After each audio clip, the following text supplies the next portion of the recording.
समझदार बहू। संजना तुम तैयार नहीं हुई? बस 2 मिनट दीजिए, अभी चलते हैं। आप ही ना कितना परेशान हो जाते हो। वो बात नहीं है संजना, मम्मी को बुरा लग जाएगा। मैं ऑफिस से आने में वैसे ही लेट हो गया। ओफो, आप भी ना बस एक ही बात करते रहते हो। अगर सलीके से नहीं गई तो मम्मी जी वैसे ही गुस्सा हो जाएंगी, सुननी तो मुझे पड़ेगी ना। ठीक है जल्दी चलो। दोनों जल्दी से गाड़ी में बैठकर घर पहुंच जाते हैं। पिंक साड़ी में संजना बहुत सुंदर लग रही थी। घर पहुंचते ही राजेश घंटी बजाता है। सरला जी दरवाजा खोलती है। बेटे को सामने देखकर उनकी आंखों में आंसू आ जाते हैं। राजेश उनके पैर छूता है। क्या मम्मी आप फिर से इमोशनल हो रही हो? पापा कहाँ हैं? बेटा अभी आ रहे हैं, बाजार से कुछ सामान लेने गए हैं। लो आ गए। पीछे खड़े मधुसूदन जी को देखकर सरला जी ने कहा। राजेश ने मुड़कर उनके पैर छुए। कैसे हैं पापा? बेटा मैं बिल्कुल ठीक हूँ, तुम दोनों कैसे हो? पीछे खड़ी संजना ये सब देख रही थी। उसके बाद उसने मम्मी पापा के पैर छुए। पापा ने अपनी बहू को ढेर सारा आशीर्वाद दिया, लेकिन सरला जी से उसे कोई आशीर्वाद नहीं मिला, जिसकी उसे उम्मीद भी नहीं थी। सरला जी को लगता था कि राजेश को बहला फुसलाकर गुरुग्राम ले गई नौकरी के बहाने। मम्मी पापा से इकलौते बेटे को अलग करने के लिए वे संजना को दोषी मानती थी। अरे बेटा खड़े क्यों हो? सभी ड्राइंग रूम में बैठ जाते हैं। संजना फटाफट किचन में जाकर पानी ले आती है। सभी पानी पीते हैं। बेटा जॉब कैसी चल रही है? बढ़िया पापा, सब मजे से चल रहा है। क्या मजे से चल रहा है? देख आंखों के नीचे काले गड्ढे पड़ गए हैं। यहाँ पास में नौकरी करता था, वहाँ तेरा ध्यान रखने वाला कौन है? इशारा संजना की तरफ था, क्योंकि वह भी तो जॉब करती थी। अरे यार मम्मी फिर वही बात लेकर बैठ गई। आपको कितनी बार कहा है कि वहाँ भी मैं अपनी जॉब के कारण गया हूँ, और फिर आपसे हर वीकेंड पर मिलने आता तो हूँ। ठीक है मैं कुछ नहीं कहूँगी, लेकिन अपना ध्यान तो रखा कर। मम्मी ध्यान रखते हैं। हम दोनों ने जिम ज्वाइन किया है, वहाँ एक्सरसाइज करने के कारण आपको ऐसा दिख रहा है। अरे बच्चे आए हैं, इन्हें कुछ खिलाओगी पिलाओगी या सिर्फ ताने ही मारती रहोगी? सरला जी उठकर किचन में जाने लगती हैं। संजना उनके पीछे पीछे जाती है। लाइए मम्मी जी मैं परोस देती हूँ, आप बैठ जाए। अभी इतनी बूढ़ी नहीं हुई हूँ, तुम बैठो, तुम तो मेहमान बनकर आए हो, मैं लाती हूँ। संजना वापस आ जाती है। वो एक नज़र राजेश की तरफ देखती है। राजेश उसे शांत रहने का इशारा करता है।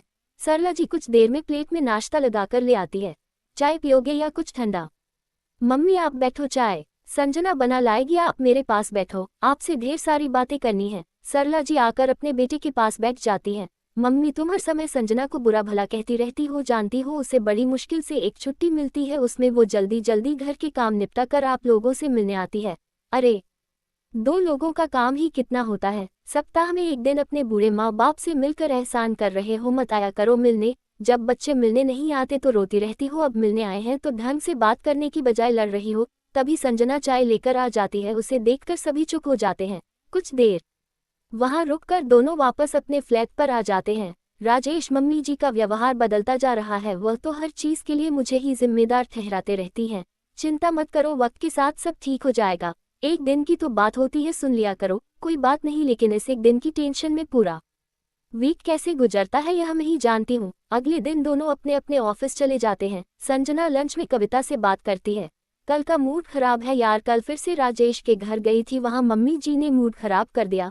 अरे यार सास की बात को इतना सीरियसली क्यों ले रही है? ज्यादा सोचा मत कर, सब ऐसे ही चलता है, चल छोड़। तुझे पता है कंपनी में प्रमोशन की बात चल रही है।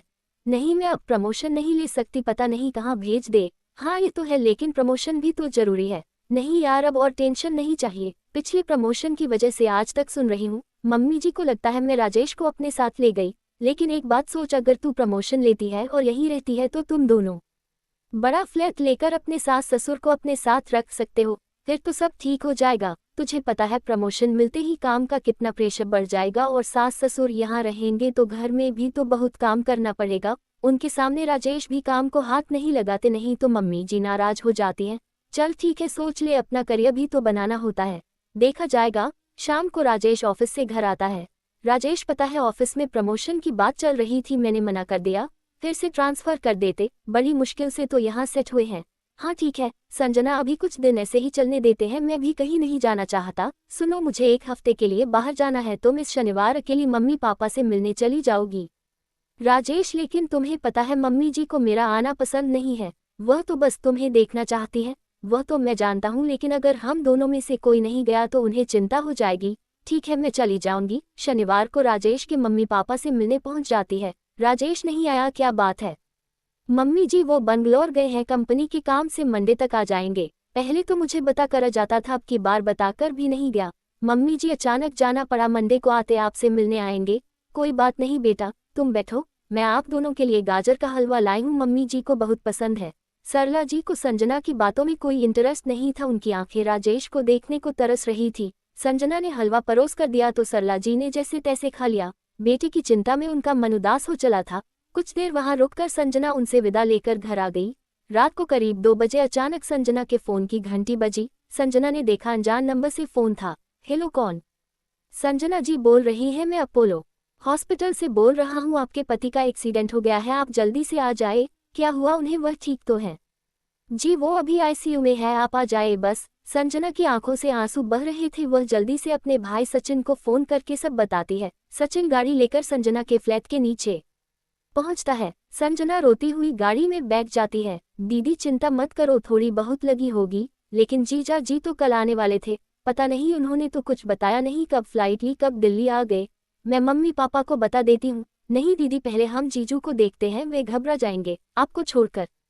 सुबह मैं उन्हें ले आऊंगा, फोन मत करना, ऐसे में उन्हें संभालना मुश्किल हो जाएगा। दोनों हॉस्पिटल पहुंच जाते हैं। राजेश एयरपोर्ट से कैब लेकर गुरुग्राम आ रहा था, तभी कैब का एक्सीडेंट हो गया। डॉक्टर ने बताया राजेश सीरियस है। डॉक्टर साहब, मैं एक बार उनसे मिल सकती हूँ? देखिए अभी हमें उनके कुछ ऑपरेशन करने हैं। चलिए ठीक है, लेकिन केवल 5 मिनट आप उनसे मिल लीजिए, उसके बाद हम उन्हें ऑपरेशन थिएटर में ले जाएंगे। सचिन तू मम्मी जी और पापा जी को ले आ, उन्हें आईसीयू के बारे में मत बताना, बस कह देना थोड़ी सी चोट लगी है। संजना उससे भेजकर राजेश से मिलने आती है। राजेश के पूरे सिर पर पट्टियां बंधी थी, वह दर्द से कराह रहा था। उसके पैर पर प्लास्टर लगा था, हाथों पर भी पट्टियां भी बांधी थी। संजना आंसू पोंछकर राजेश के करीब पहुंची। कैसे हो आप? राजेश थोड़ी सी आंख खोलकर संजना को देखता है, उसकी आंखों से आंसू बह रहे थे। मेरे मम्मी पापा का ध्यान रखना, आप चिंता न करें, हम दोनों उनका ध्यान रखेंगे। संजना की आंखों से आंसू बह रहे थे। मम्मी कहाँ है? एक बार इससे आगे राजेश कुछ बोल नहीं पाया। सचिन गया है, उन्हें लेने अभी आते ही होंगे। दर्द के कारण राजेश कुछ बोल नहीं पा रहा था, उसकी आंखों से आंसू बह रहे थे, जैसे सब कुछ छूटता नजर आ रहा था। इधर सचिन मधुसूदन जी और सरला जी को लेकर हॉस्पिटल पहुंचा। उन्हें दूर से देखकर संजना ने अपने आंसू जल्दी से पोंछ लिए। बेटी क्या बात है, कैसा है राजेश? संजना ने कुछ नहीं कहा, आईसीयू की ओर इशारा कर दिया। सरला जी की आंखों से आंसू बह रहे थे। ये तो कह रहा था थोड़ी सी चोट लगी है, फिर आईसीयू में क्यों है? मैंने इसे बताने के लिए मना किया था, आप उनसे मिल लीजिए, आपको बहुत याद कर रहे हैं। राजेश के मम्मी पापा दोनों आईसीयू में जाते हैं। राजेश बेटा उठ, क्या हो गया तुझे? माँ मैं जा रहा हूँ, अपना ध्यान रखना। संजना पर गुस्सा मत होना, पापा मुझे माफ कर देना। बहुत मुश्किल से राजेश बोल पा रहा था, उसकी जुबान लड़खड़ा रही थी। बेटा हिम्मत मत हार, तू ठीक हो जाएगा, हम तुझे कहीं नहीं जाने देंगे। अपनी माँ को किसके भरोसे छोड़कर जा रहा है, तुझे ठीक होना पड़ेगा, मेरा ख्याल कौन रखेगा? राजेश कुछ चाह कर भी बोल नहीं पा रहा था, उसकी आंखों से टप टप आज आंसू बह रहे थे। तभी डॉक्टर ने आकर कहा, देखिए ज्यादा बात मत कीजिए, इनकी हालत नाजुक बनी हुई है और ज्यादा स्ट्रेस ये बर्दाश्त नहीं कर पाएंगे। दोनों रोते हुए बाहर आ गए। उन्हें देखकर संजना का सब्र का बांध टूट गया। वो सरला जी से गले लगकर फूट फूट कर रोने लगी। चुप हो जा, अब जो होना था हो गया, संभाल अपने आप को। दीदी मैंने मम्मी पापा को फोन कर दिया था, वे लोग भी आते होंगे। संजना के सर पर मधुसूदन जी ने अपना हाथ फेरा। बेटी घबरा मत, ऊपर वाले पर भरोसा रख, भगवान सब ठीक कर देंगे। सभी आईसीयू के बाहर पड़े बेंच पर बैठ गए। कुछ ही देर में संजना की मम्मी पापा भी आ गए। संजना के पापा जगदीश जी एक डॉक्टर थे, उन्होंने डॉक्टर से बात की। संजना की मम्मी कोमल जी सरला जी के पास बैठकर उन्हें ढाढ़स बंधा रही थी। कुछ देर बाद जगदीश जी बाहर आए और बोले, भाई साहब आप बहन जी को लेकर घर चले जाए, हम लोग यहाँ हैं। सचिन तू इन्हें घर ले जा, मैं अपने बेटे को छोड़कर कहीं नहीं जाऊंगी, एक गलती पहले भी कर चुकी हूँ। जगदीश जी ने सचिन को बुलाकर कुछ कहा, फिर वे मधुसूदन जी से बोले, भाई साहब मेरी बात मान लीजिए, यहाँ रुकने को कोई फायदा नहीं है। मैं तो कहता हूँ संजना को भी साथ ले जाए। चलिए दीदी, पापा सही कह रहे हैं, घर चलिए। जगदीश जी ने दबाव बनाकर तीनों को सचिन के साथ घर भेज दिया। आपने इन्हें घर क्यों भेज दिया? हम उससे नहीं बचा पाए, राजेश हमें छोड़कर चले गए। ये सुनकर कोमल जी फूट फूट कर रोने लगी। मैंने इसीलिए इन्हें भेज दिया। सचिन उन्हें घर जाकर सब बता देगा, यहाँ पता लगता तो इनका घर पहुँचना मुश्किल हो जाता। अभी सचिन आएगा तो तुम भी घर चली जाना। अब क्या होगा हमारी बच्ची का? उसका जीवन कैसे कटेगा? जगदीश जी की आंखों से आंसू झलक रहे थे। उन्होंने कुछ नहीं कहा और रिसेप्शन पर पेमेंट करने चले गए। सचिन ने पहले ही रिश्तेदारों को फोन कर दिया था। जब वह सबको लेकर घर पहुंचा तो वहां पहले से भीड़ लगी थी। इतनी रात को ये सब कैसे आ गए? सचिन, क्या बात है, सच सच बता। दीदी, सब खत्म हो गया क्या? अभी तो राजेश से मेरी बात हुई थी, क्या बकवास कर रहा है? मुझे हॉस्पिटल ले चल। दीदी, पापा अभी जीजा जी को लेकर आ रहे हैं। ये सुनकर संजना अपने होश खो बैठी। उसके साथ ससुर पहले ही अंदर जा चुके थे, उन्हें इसके बारे में कुछ भी नहीं पता था। तभी रिश्ते की कुछ औरतों ने संजना को संभाला, उसके मुंह पर पानी के छींटे मारे। थोड़ा सा होश में आने पर वह रोने लगी, उसे सहारा देकर अंदर ले गए। वहां जाते ही वह सरला जी से लिपट कर रोने लगी। मेरा बेटा हमेशा के लिए मुझसे छीन लिया, अब तो तू आज़ाद है, जो करना है कर ले। ये कहकर सरला ने संजना को झटक दिया। संजना की मां कोमल जी ये देखकर संजना को संभाला। कुछ देर बाद बाहर हलचल बढ़ गई। राजेश की बॉडी को घर के अंदर लाया जा रहा था। सरकाव जी बेटे से लिपटकर लगातार रो रही थी। संजना बार बार राजेश को उठने के लिए बोल रही थी।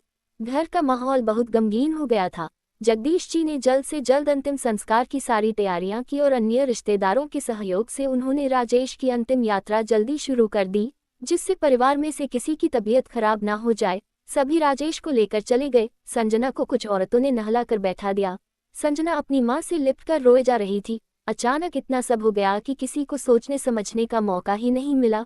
कुछ घंटों के बाद सभी लोग अंतिम संस्कार करके वापस आ गए। जगदीश जी और कोमल जी ने सभी परिवार वालों को संभाला। वे पूरी रात उनके साथ रहकर सबको संभालते रहे। आज राजेश को गए 1 सप्ताह हो गया था। घर में रिश्तेदारों का तांता लगा हुआ था। जिसने भी सुना वह दौड़कर शोक प्रकट करने पहुंच गया। वहीं रिश्तेदारों के बीच बैठी संजना अब पहले से कुछ संभल गई थी। उस दिन शाम को जब सभी रिश्तेदार चले गए तब सरला जी ने मधुसूदन जी से कहा, सुनो जी, हमारा बेटा तो चला ही गया है। संजना से कहो 13वीं के बाद ये भी चली जाए, मुझे इसकी शक्ल नहीं देखनी। ये सब बातें करने के लिए तुम्हें यही समय मिला था। वैसे इस सब में उस बेचारी का क्या कसूर है? राजेश जब हमारे साथ रहता था तब भी बाहर काम से आता जाता था। मैं कुछ नहीं जानती, आपको ये करना ही पड़ेगा। बाहर खड़े जगदीश जी ने उनकी सारी बातें सुन ली थी। वे मन ही मन फैसला भी कर चुके थे कि संजना का दूसरा विवाह करवा देंगे राजेश की 13वीं के बाद।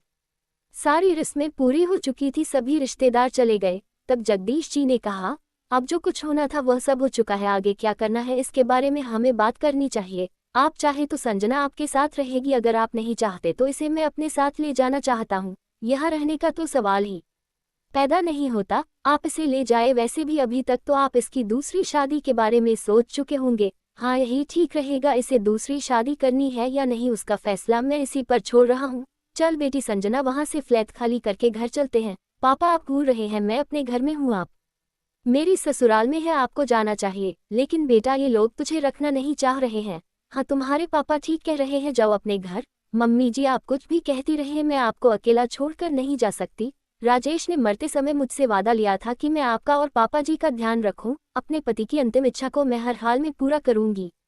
ये सुनकर सरला जी की आंखों से आंसू बहने लगे। उन्हें विश्वास नहीं था कि संजना ऐसा चाहेगी। सरला, ये इस घर की बहू है, अपनी मर्जी से चाहे तो ये जा सकती है, लेकिन इसने हमारे बेटे की अंतिम इच्छा का सम्मान किया, इसलिए मैं चाहता हूँ कि यह यही रहे। बेटी, तू अपने भविष्य के बारे में सोच। हम चाहते हैं कि तेरी दूसरी शादी कर दे और तू अपना जीवन नए सिरे से शुरू करे। लेकिन पापा, मेरे सास ससुर के भविष्य का क्या? इन्हीं कौन देखेगा? आपको पता है राजेश अपनी मम्मी पापा से कितना प्यार करते थे। ये जिम्मेदारी वो मुझे सौंप कर गए हैं। बेटी, मैं हमेशा तुझे गलत समझती रही, लेकिन आज तूने मेरी आंखें खोल दी। मैं सच्चे मन से कह रही हूँ, तू अपने घर चली जा, अपना घर बसा ले, हमारी चिंता छोड़ दे। वैसे भी अब हम लोग कितने दिन जिंदा रहेंगे, हमारे लिए राजेश की यादें ही काफ़ी हैं। मम्मी जी, मैं आप लोगों को छोड़कर कहीं नहीं जा रही हूँ। आपका ध्यान रखना मेरी जिम्मेदारी है। आप चाहे तो मुझे घर से बाहर निकाल दे, लेकिन फिर भी मैं बाहर पड़ी रहूंगी। ठीक है बेटी, जो तेरा फैसला, लेकिन ऐसा ना हो कि कल तुझे अपने फैसले पर पछतावा हो। अगर कभी ऐसा हो तो अपने पिता के घर चली जाना। ये कहकर जगदीश जी कोमल जी के साथ वहां से चले गए। सचिन, कल उस फ्लैट से सारा सामान यहाँ ले आना। मम्मी जी, आप क्या खाएंगे बता दीजिए, मैं किचन में जा रही हूँ। सरला जी की आंखों से टप टप आंसू बह रहे थे। जिस बहू से वे सबसे ज्यादा नफरत करती थी वह आज बेटा बनकर खड़ी हो गई। अगले दिन सुबह संजना जल्दी से तैयार हो गई। उसने सबसे पहले सबके लिए खाना बनाया, फिर चाय बनाकर सास ससुर के कमरे में गई। अरे बेटी, मैं तो आ ही रही थी चाय बनाने। नहीं मम्मी जी, अब घर का सारा काम मैं करूंगी, बस कुछ दिन की बात है। मैं आज ऑफिस जा रही हूँ, बाद में यही आसपास नौकरी ढूंढ लूंगी। बेटी, मैं सोच रहा था घर में मन नहीं लगता, कुछ काम कर लेता हूँ। नहीं पापा जी, आप इस उम्र में काम क्यों करेंगे, मैं हूं ना, चिंता ना करें, कुछ दिन में सब ठीक हो जाएगा। आप बस मम्मी जी का ध्यान रखिए। संजना ऑफिस के लिए निकल गई। ऑफिस में पहुंचकर संजना अपने काम जल्दी जल्दी निपटाने लगी। समय मिलते ही उसने नौकरी के लिए अप्लाई करना शुरू कर दिया। लंच के समय उसके आसपास काम करने वाले उसके पास आकर बैठ गए। आप सब मेरा दुख बांटने आए हैं, लेकिन चिंता ना करें, मैं बिल्कुल ठीक हूँ। चलिए अपना लंच एंजॉय करते हैं। संजना को मुस्कुराता देख सबका मन हल्का हो गया। कुछ देर बाद संजना अपने बॉस अविनाश जी के पास गई। सर, मुझे आपसे कुछ बात करनी है। संजना, मैं अगर तुम्हारे किसी काम आ सकूं तो मुझे बहुत अच्छा लगेगा। तुम इस ऑफिस में कई सालों से मेहनत और लगन से काम कर रही हो। सर, मैं अब अपने सास ससुर के साथ रहने चली गई हूँ, इसलिए यहाँ पहुँचना मेरे लिए कठिन हो गया है। इसलिए मैं सोच रही थी आप मेरा रेजिग्नेशन एक्सेप्ट कर लें। ये तुम क्या कह रही हो? मैं इसका कोई हल निकालता हूँ। सर, मैं वहीं आसपास नौकरी ढूंढ लूंगी, क्योंकि मुझे अपने सास ससुर को भी टाइम देना होगा। मैं समझ सकता हूँ, अभी रिजाइन मत करो, मैं तुम्हारी प्रॉब्लम का कोई हल निकालता हूँ। संजना उनकी बात मानकर वापस आ जाती है और अपने काम में लग जाती है। 2 दिन बाद अविनाश जी ने संजना को बुलाया। संजना, मैंने सारा इंतजाम कर लिया है, तुम्हें अपने घर से वर्क फ्रॉम होम कॉन्सेप्ट पर काम कर सकती हो। कभी जरूरी हुआ तो ऑफिस आ जाना। लेकिन सर, यह सब कैसे होगा? तुम इसकी चिंता मत करो, आज तुम अपना लैपटॉप ले जाना और कल से काम शुरू कर देना। इससे तुम्हें जॉब भी नहीं छोड़नी पड़ेगी। थैंक यू सर, आपने मेरी बहुत मदद कर दी। शाम को संजना घर आकर यह बात अपने सास ससुर को बताती है।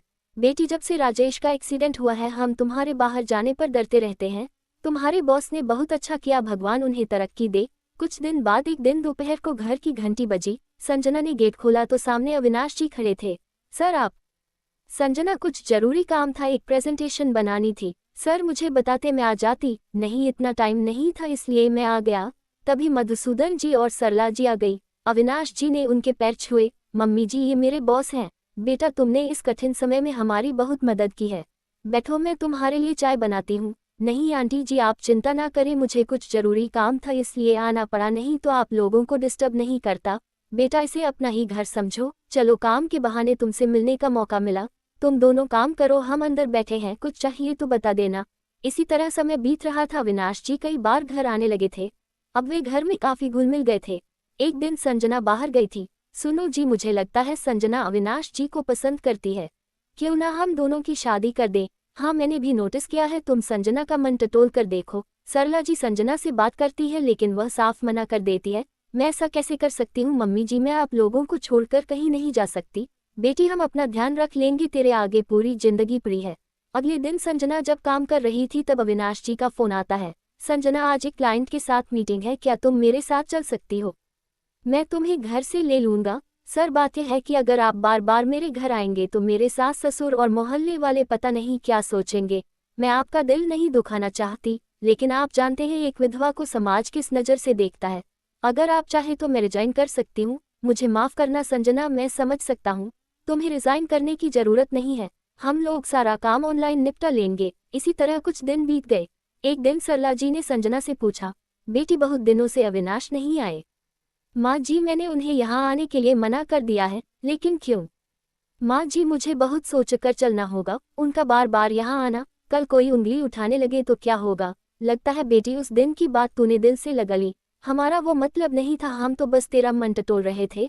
नहीं माँ जी, वो बात नहीं है, हमें समाज में रहना है तो सब कुछ सोच के चलना पड़ेगा। लेकिन बेटी, उन्हें बुरा लग जाएगा। माँ जी, मुझे उससे कोई फर्क नहीं पड़ता, अगर उन्हें बुरा लगेगा तो यह उनकी प्रॉब्लम है। ज्यादा से ज्यादा क्या होगा, मेरी नौकरी चली जाएगी। सरला जी चुप रह जाती है। इसी तरह समय बीतने लगता है। एक दिन मधुसूदन जी ने संजना के पिता जगदीश जी को फोन किया। जगदीश जी कैसे हैं? समधी जी, मैं बहुत बढ़िया हूँ, आप बताएं आप कैसे हैं? मैं तो ठीक हूँ समधी जी, लेकिन आपसे संजना के बारे में बात करनी थी। मैं चाहता हूँ कि आप उसे समझाएं, वह दुनिया से अलग होकर केवल हम दोनों के बारे में सोचती रहती है।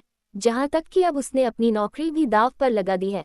हमारा क्या है, राजेश के जाने से बाद तो हम पहले ही टूट चुके हैं, अब जितने दिन भी जिंदगी के बचे हैं किसी तरह काट लेंगे, लेकिन इसके सामने तो पूरी जिंदगी पड़ी है। कल आप और हम नहीं होंगी तो इसका साथ देने के लिए कोई तो होना चाहिए। मधुसूदन जी ने हमारी बात समझाते हुए अविनाश के बारे में भी बता दिया। आप चिंता न करें भाई साहब, मैं संजना से बात करूंगा। सभी मिलकर संजना को समझाने की कोशिश करते हैं, लेकिन संजना अपने फैसले पर अटल रहती है।